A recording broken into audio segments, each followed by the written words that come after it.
Hey everyone, welcome back to Beauty and the Beasts, where we dive into some chilling stories while I do my skincare routine. I want to know, have you ever done something a little crazy, something daring or spooky, like a ritual to summon ghosts at home? If you ever did, you're crazy. Drop a comment and tell me all about it because I need to know. Personally, I am all about hearing spooky stories. I love hearing ghost stories. But actually summoning one, no way. Whether it's real or not, that's a line that I am not crossing. It's too dangerous and it's too risky. I don't know about you, but I'm definitely not about to invite any spirits into my home. No thanks. So let's settle in for today's tale because it's exactly about that. It's one that involves a dangerous ritual and the terrifying consequences that followed. So, you ready? Let's get right into it.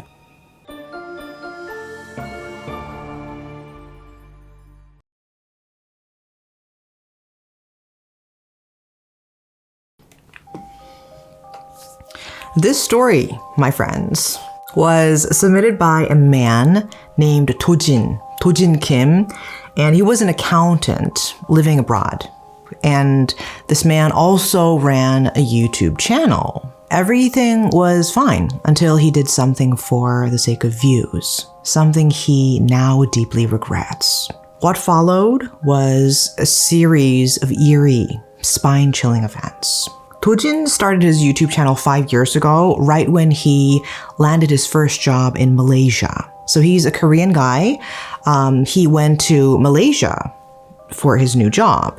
So on his first YouTube video, he was like, "Hey everyone, welcome to Kuala Lumpur, the capital of Malaysia. I'll be sharing my life here with you through my video, so let's have fun together.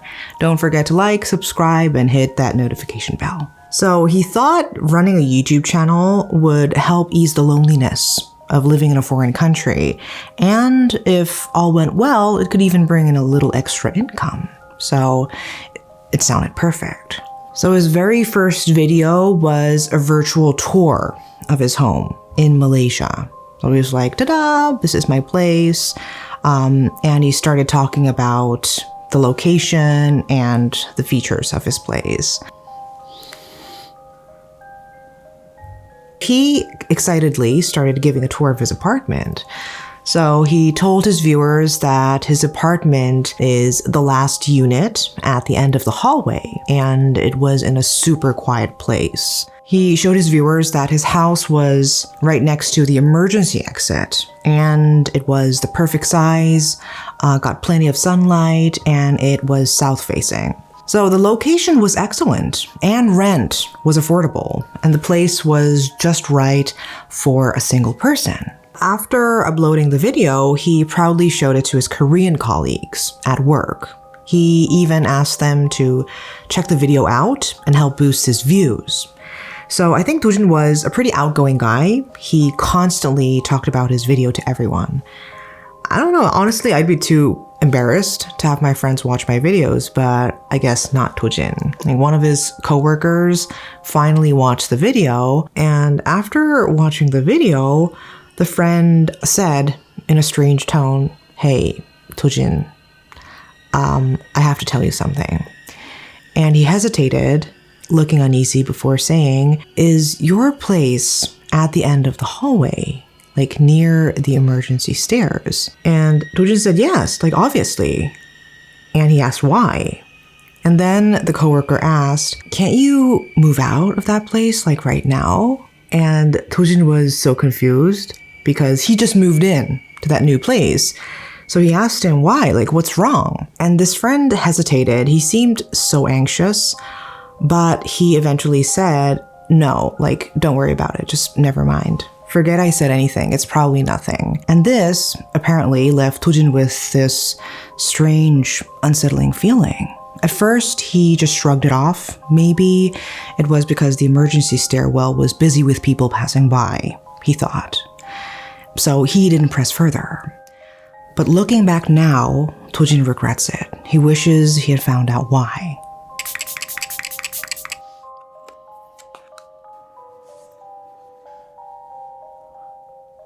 So like anyone starting out on YouTube, Tojin hoped his channel would take off right away. But the views just weren't coming in, so he became frustrated. He thought he needed something bolder.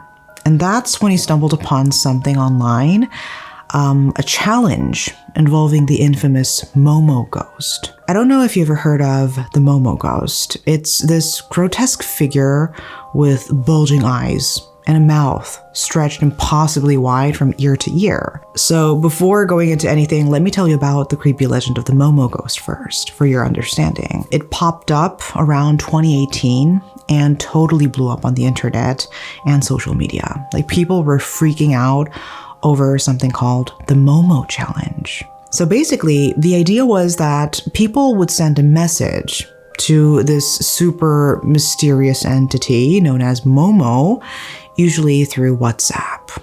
And the whole rumor was that if you messaged a certain number, Momo would actually respond.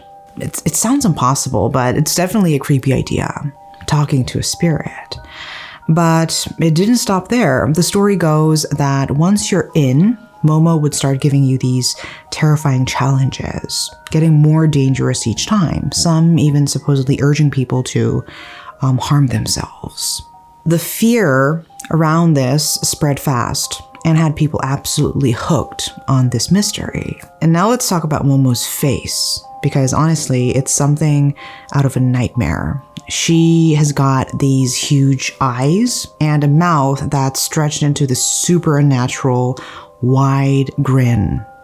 The image actually came from a sculpture by a Japanese artist named Keisuke, and it was called Mother Bird.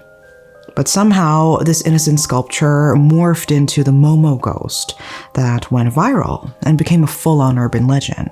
But even though experts and media have debunked the challenge as a hoax, the image of Momo haunted the minds of kids and teens, sparking a major scare among parents and teachers. At that time, contacting the Momo ghost became a trend online, and that is when Tojin saw his opportunity. He figured that recording a video of himself calling Momo would skyrocket his views. Like, a sure hit, right? It was dark at night. He started filming the video. He hit the record button and he went on, "Today, I'm going to do something really wild. I'm calling the Momo ghost. Let's see if she picks up the phone. Wish me luck." And he started calling a certain number. And here's when things get strange. Someone actually answered. I don't know. Was it really Momo?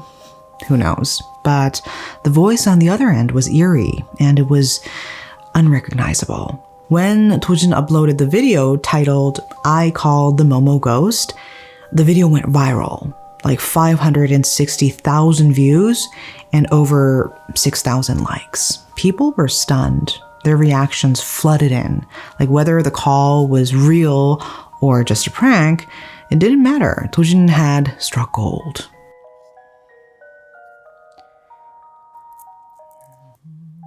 But success can blind you. Like, once you've tasted that kind of viral fame, you start wanting more. Like something scarier, bigger, and more intense.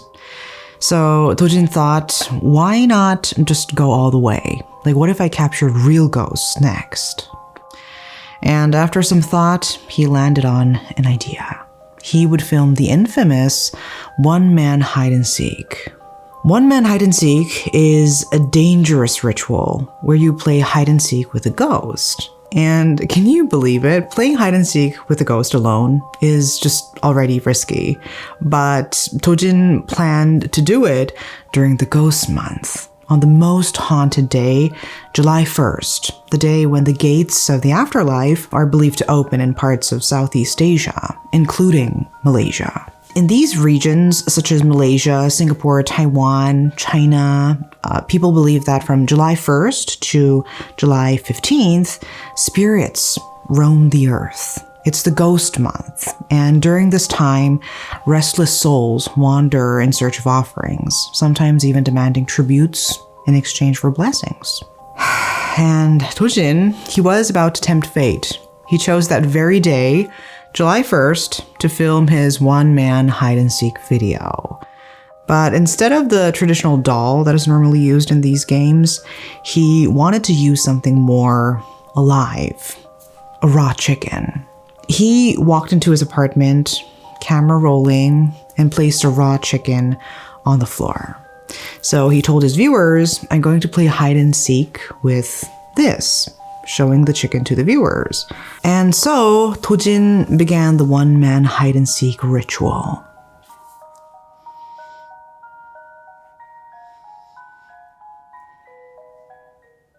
Following the precise instructions, he clipped a bit of his fingernails and hair, wrapping them tightly in a white cloth. He then stuffed this bundle into the raw chicken's belly and sewed it shut with a red thread, making sure everything was sealed. With everything in place, Tojin recited the spell to summon the ghost. Then, gripping a kitchen knife, he stabbed the chicken 3 times, deep and with a significant amount of force. He chanted the words, "The next seeker is Momo. The next seeker is Momo." He considered this whole thing as some kind of a joke, but at the same time, he was also terrified of what might follow. So he quickly filled his mouth with salt water, believing this water would protect him from any spirit that came his way. In many cultures, salt is considered a powerful force of protection against evil, a symbol of purity and safety. And salt water, specifically, had long been believed to keep malicious spirits at bay. And Tojin was relying on this ancient belief as he hurried to hide in a room, and his heart was pounding in his chest. So he was there, sitting behind the door. Every possible thought ran through his mind. What if nothing happens? Should I just stop? Or what if something really does happen? He was torn between disbelief and fear. But even if it wasn't a ghost, he thought if something, like anything, fell or moved, the video would turn out great. But for a long time, there was nothing. Nothing happened. The house was silent, and the silence was unnerving. As nothing was happening, he thought about giving up. But after all that effort, the raw chicken, he couldn't just quit now. Just 30 more minutes, he told himself. So in the stillness of the dark, he held his breath and waited. And then he heard something. Like there was a strange noise outside the room. It wasn't loud, but it sent shivers down his spine. It sounded like a baby crying, or maybe an animal whimpering. And then came the sounds of things dropping, like metal clattering on the floor. Instinctively, Tojin knew something was terribly wrong. Like his hands were shaking, and he reached for the door handle and twisted it slowly, like every nerve on edge. He slowly peeked out and said, "Who's there? Is someone out there?" And his voice tried to sound bold, but obviously his fear was palpable. Mustering up the courage, he stepped out into the living room. But when he looked around, it was empty, like no one was there. He felt kind of relieved until his feet. Something cold and wet soaked through his socks. He looked down and saw the once clean and dry floors now flooded with water. And scattered across the floor were spoons and chopsticks thrown all around the kitchen floor. Fear just crawled up his spine, and a heavy sense of dread settled in, like he was panicking. Tojin hurried to clean up. He was desperate to end the ritual. He couldn't shake the feeling that something had gone terribly wrong.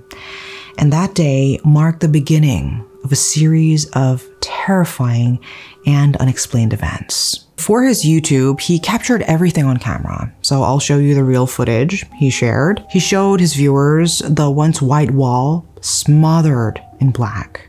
So he told his viewers that he woke up one morning and the whole place was covered in thick black mold. But at first, he thought it could be the humidity because Malaysia is known for its dampness, after all. So he turned on the air conditioner to dry out the place. But then, out of nowhere, sharp ice shards fell from the air conditioner with a crash. And he was like, what the hell? And this was not it. Weird things just kept happening in this house, small at first, but they kept getting worse. The air in the place grew heavier, damper, like something was seeping in from somewhere unknown. It wasn't long before he started noticing patches of mold creeping up the walls, and at first it was just in small spots, but soon they spread, covering more and more of his home. So the once clean, dry walls were now overtaken by this damp, unsettling growth. And no matter how much he tried to clean or fix it, it only got worse. It was like the house itself was rotting from the inside out. On October 3rd, Tojin decided to do a live stream, like something he hadn't done in a while. He wanted to tell his viewers about the strange things happening in his apartment and how he had finally put up the place for sale, desperate to get out. And as he was chatting away with his audience, suddenly the room went pitch black. And he was like, what the hell? Is it a blackout? So he quickly ran to the balcony, expecting to see the entire neighborhood plunged into darkness. But no, like all the other apartments were fine. Like only his home was swallowed by the shadows. He panicked and he rushed to the breaker box and flipped the switch back on, but nothing happened. The lights wouldn't come back. And then he grabbed his phone, frantically trying to call the security office, but his phone just displayed no signal over and over again. No matter what he did, he just couldn't get through.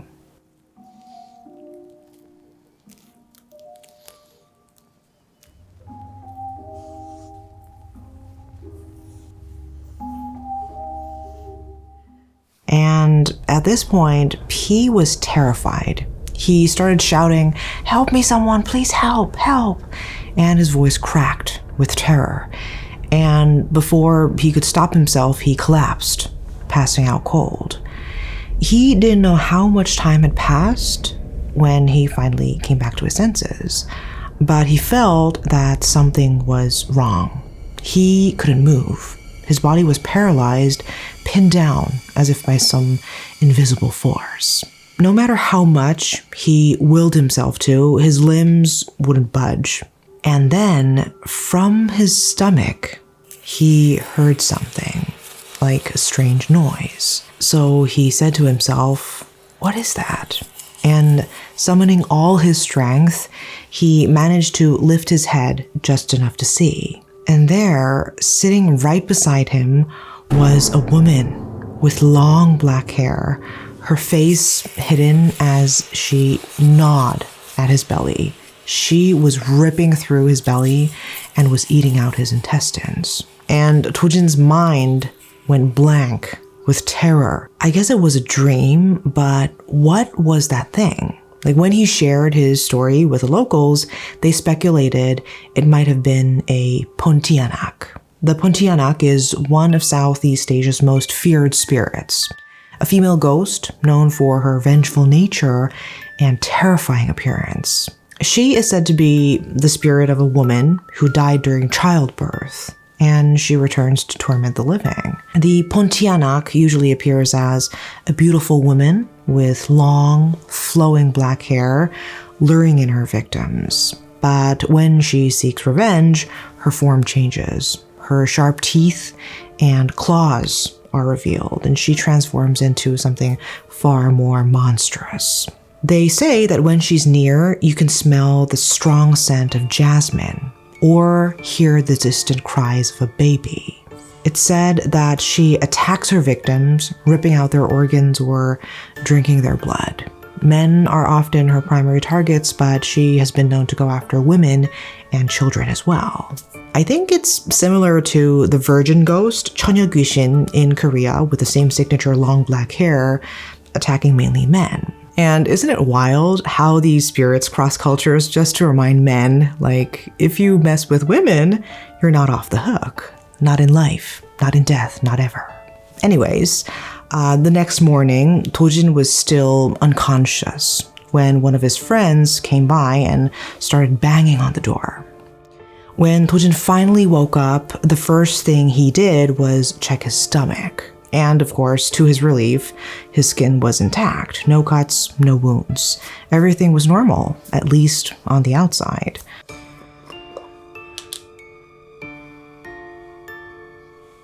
So, breathing a sigh of relief, he opened the door, where his friend stood shocked.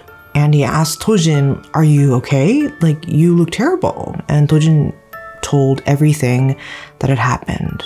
After listening to all this, his friend, visibly shocked, said, "I know a shaman who's really good at this kind of thing, so let me bring her over." So he brought the shaman to his house, and when the shaman arrived, she stepped into the apartment, scanning the room with her eyes. As the shaman looked around, her face turned pale.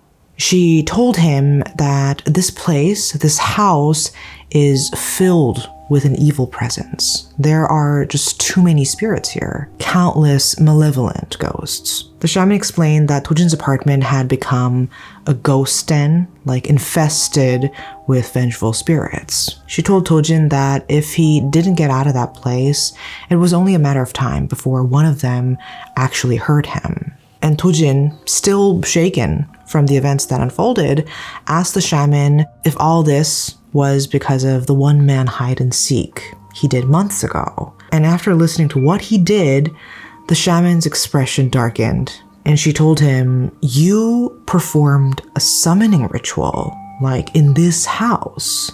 And she shook her head. Then she pointed towards the emergency stairs just outside Tojin's apartment. And the shaman told him, "You don't see it, do you?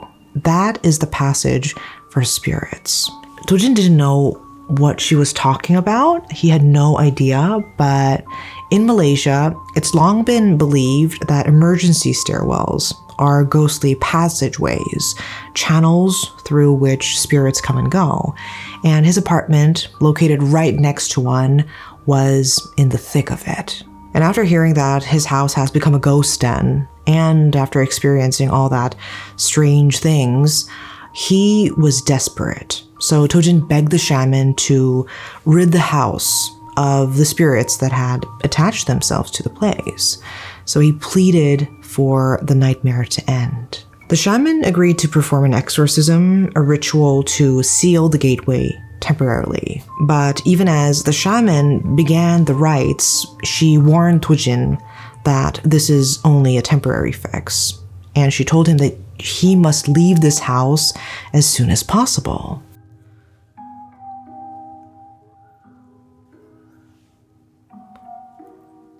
After the exorcism, Tojin scattered red beans and salt throughout his apartment, ancient symbols of protection, hoping it would be enough to keep the spirits at bay. But no matter what he tried, it wasn't enough. The house still felt heavy. In the end, there was no choice but to move out. He left that apartment behind, and as 5 years passed, he often wondered what happened to those spirits. Like, are they still there, lingering in the shadows of that cursed place?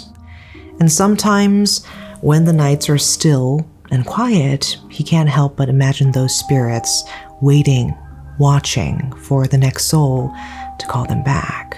All right, my friends, that's the end of today's spooky tale. I hope you enjoyed the story, but more importantly, please don't go messing with spirits or trying anything dangerous like summoning ghosts. Please don't. It's just not worth the risk, trust me. And hey, if you're ever on the lookout for a new place to live, take a lesson from the story. Always be mindful of where it's located. Ask around, talk to people, and take their advice seriously. And remember, if the rent is too cheap, there's probably a reason for that. Thank you so much for hanging out with me tonight. Stay safe, stay glowing, and I'll see you in the next episode of Beauty and the Beasts.